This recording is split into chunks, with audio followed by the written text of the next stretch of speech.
This culinary demo features our guest chef, Ben Ramsdell of Maine General. So we're going to move on to our apple Aztec salad here. We've got lots of delicious stuff, lots of fresh produce. It's based around quinoa, which is a grain that's from Peru you may or may not be familiar with. It is classified as a superfood. It's incredibly nutrient dense, and it's one of the only types of food that is a complete protein that is not an animal product. So if you eat this, you will get the exact type of protein that you would get from eating steak or a piece of cheese or eggs. So really important component potentially for vegetarian and vegan diets. It's also just a great way for you to get extra protein in your diet or to use this as a substitute for some animal protein. So we've got almost 3 cups of this, and I've got a large pot of boiling water back there. You can either cook this with a measured amount of water, or you can do what I do with all of my grains, which is cook them like pasta. So you cook them in a large volume of boiling salted water. They will cook faster, they will cook more evenly because they're completely surrounded by that water that's boiling at all times. And then I'll just take that when it's done and drain that in a strainer, and all the excess moisture that would normally sit in the quinoa and make it really mushy and not as pleasant to eat will evaporate out with steam and end up with really, really nice, dry, tumbly grains. And that goes for any grain, whether that's quinoa or rice or barley or anything. This is a great time saving to cook whole grains or refined grains. So we'll just add that right to our water and give that a quick stir. And you'll see there's considerably more water in there than you're probably used to cooking grains with, and that is, in fact, the point. So we'll move on to dicing up the vegetables and fruits that we're going to use. We're going to use a couple local apples, and we're going to use a small butternut squash here. So I've already peeled the apples. So we're going to dice these into relatively small dice. So this is going to be very much like how I prepared the apples for the apple crisp, at least to start with. I like to quarter them.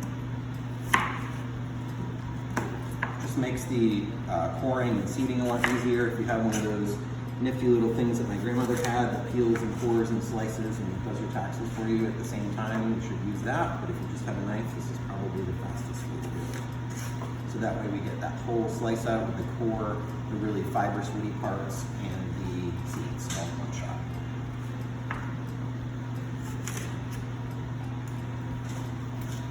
And then we're essentially going to do the same thing that we did when we were making an apple crisp. We're going to go ahead and slice these up. And this is not something that's going to be served in a fancy restaurant. The technique does not have to be perfect. This is kind of a rough chop, if you will. I wouldn't go so far as to say anything as grandiose as dice, because it does not really need to be diced per se. It just needs to be chopped. So we'll get these into some nice thin slices.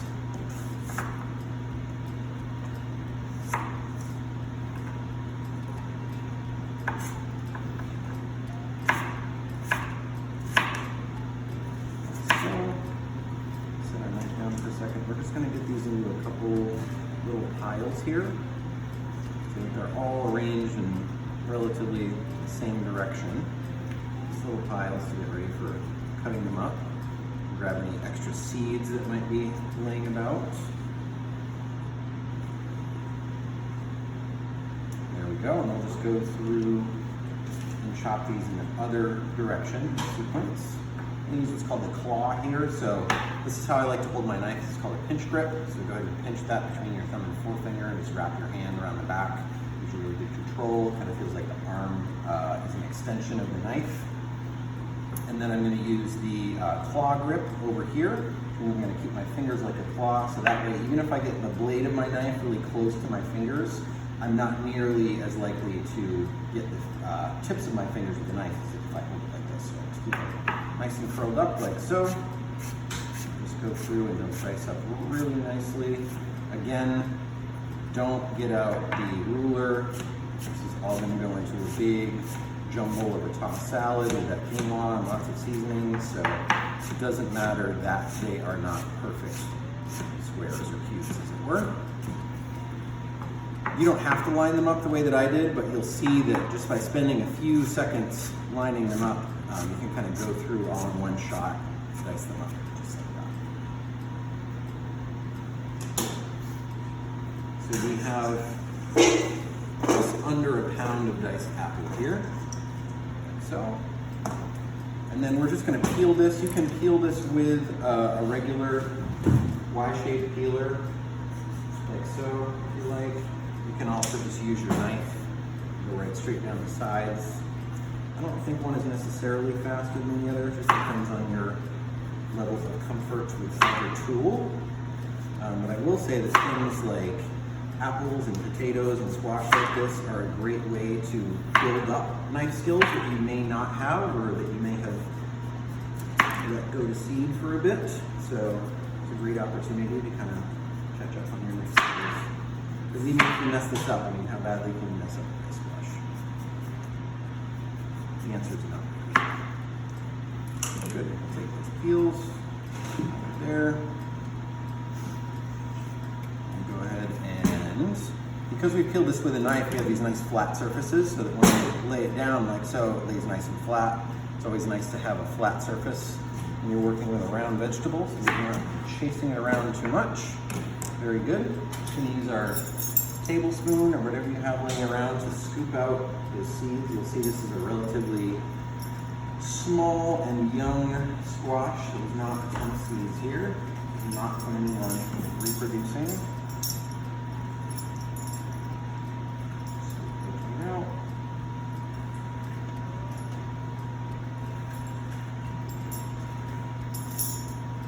Good. What I like to do is cut off the part that had the little hollow where the seeds were. Because these are nice and easy to slice. I like to stand that up again, slice them into approximately 1/4 inch dice. Again, this is all going in a big salad, so don't fret too much about the exacting nature of your cuts that you are using. Like so. So now you've got these nice flat pieces of squash. So we'll go ahead and stand those up like so. And then it's really easy to go through these like you did with the apples. Cut them in the second direction.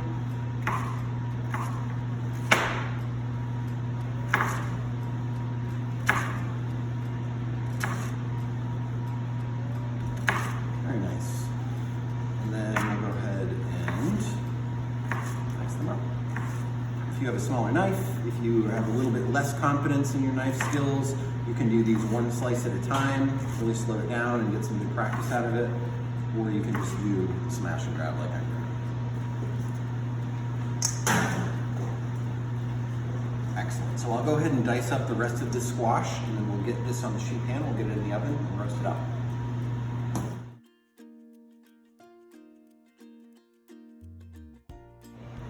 So we've got our diced apple, our diced squash, our quinoa is nearly cooked over there. We're just gonna season these up a little bit before we roast them. So we're gonna do just a couple tablespoons of a neutral oil.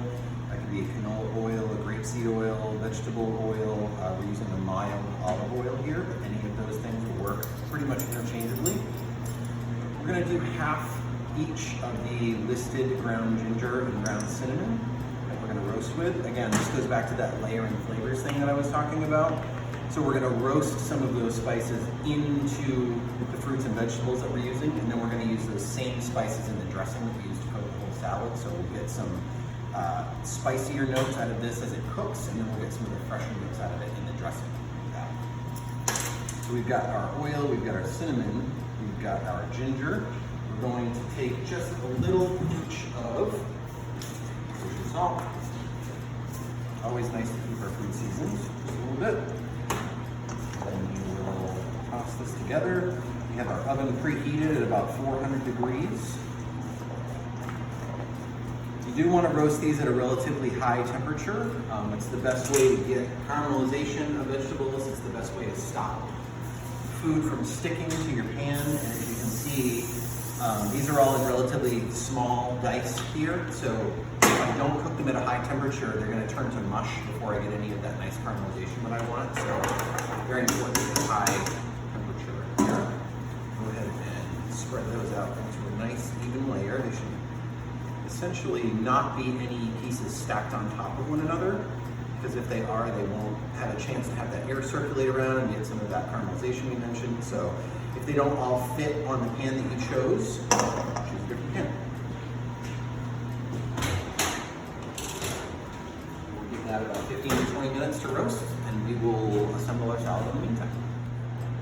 Okay, so our quinoa is cooked, so we'll go ahead and take this whole pot of water. Got a mesh strainer here that's important because these grains are very small. So we're using a larger scaled strainer, and we go right through the strainer. Let that in there. As I mentioned before, all of that excess liquid that you see coming off of there is steam. Would have just sat there and made this really sticky and gummy. And this way, we'll let it drain really thoroughly, like so, and then we'll just set this back on our pot for a few minutes. We'll continue to drain and steam and get really nice, loose, tumbly, ready to go for our salad.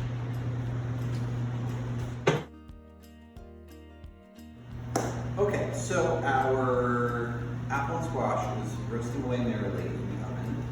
We have our pot of quinoa over here. So what I'm going to do now is I'm going to take this quinoa just to demonstrate how nice and finely, see how nice and dry, tumbly that is. It's still steaming.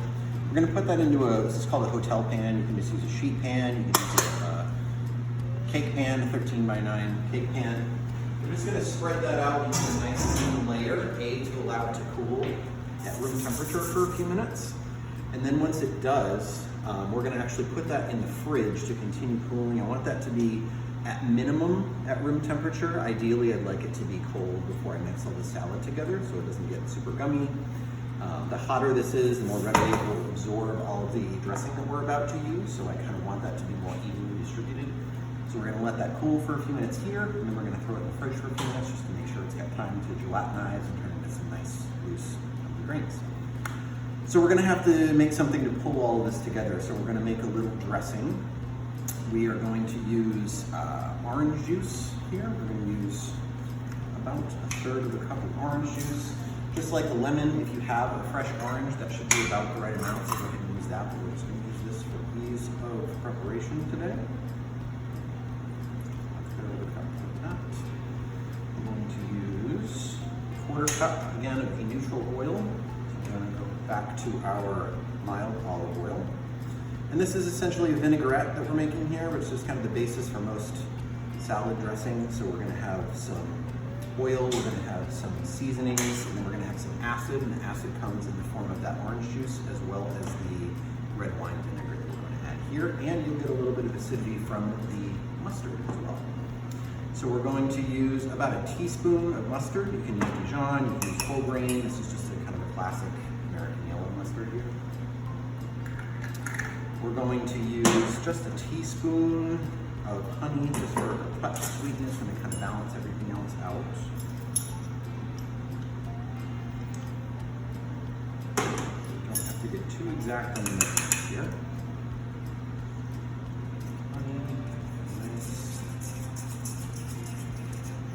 We're going to use, as I mentioned, we're going to use 1/4 of a cup of red wine vinegar. You'll notice I'm using the same cup that I use for the orange juice. This is all being made into a dressing. All these ingredients are going to be combined, so you don't have to use fresh measuring cups for each of these things. Use the same one in sequence. We're going to use about 1/4 teaspoon of salt. Whenever we use measurements for salt and pepper here, it's really just as a starting point. Always taste it right before we're going to serve it. Make sure it needs a little bit of seasoning to boost the flavor. We'll go ahead and do that. Very good. We're going to add just a pinch of ground black pepper here. And then you can probably see in front of me that I have some cilantro that is as yet unchopped. We're going to go ahead and chop that up. Just wanted to show you that most of the cilantro you can use. You don't have to just pick all of the leaves off. The bigger, thicker stems like this, I do discard just because sometimes they get a little chewy and tough. But these little stems that these leaves are attached to are perfectly fine. By the time you go ahead and chop those up, you won't even notice that they're there. So we're going to use that same method as I showed you before. We're going to gather those up. Just kind of use a little claw there with our hand and just rough chop these. You don't need to mince them up very finely. This is all going to get tossed together in our salad.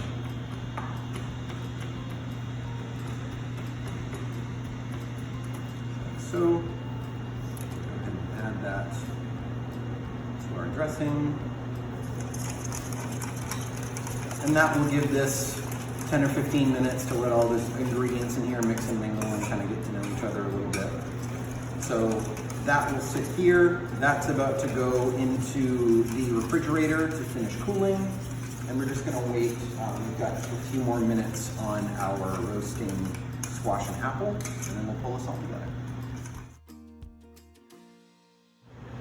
Okay, so we've got our quinoa boiled, drained, steam cooled here. This is nice, a little bit cooler than room temperature. You can see how nicely the grains are separated here. We're gonna add a cup each of dried cranberries and golden raisins for some extra fruit, some chew.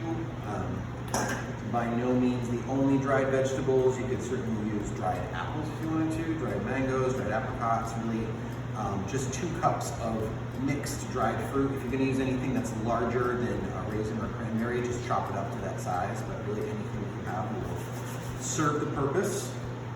Very good. We have our roasted apples and squash that are very nearly cool. We're gonna add those directly to our cooked quinoa. Now you can mix this in a large mixing bowl, but I do pride myself on being a lazy chef, so anytime I can avoid washing an extra bowl or two, I'm all about it. And this also just allows you to really get in and make sure that, you know, if you were mixing this in a bowl, you could very well have a pocket at the bottom that you didn't mix quite as well, and this allows you to mix it up really thoroughly. Very good. And then the only thing that's left is our dressing that we made earlier. Let's go ahead and do that one final mix. That right over the top of everything here.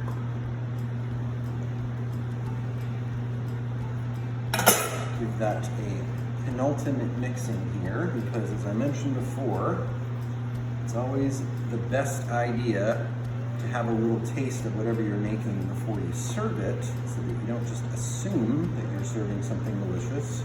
You don't. That looks well mixed. It's got a nice clean tasting fork right here.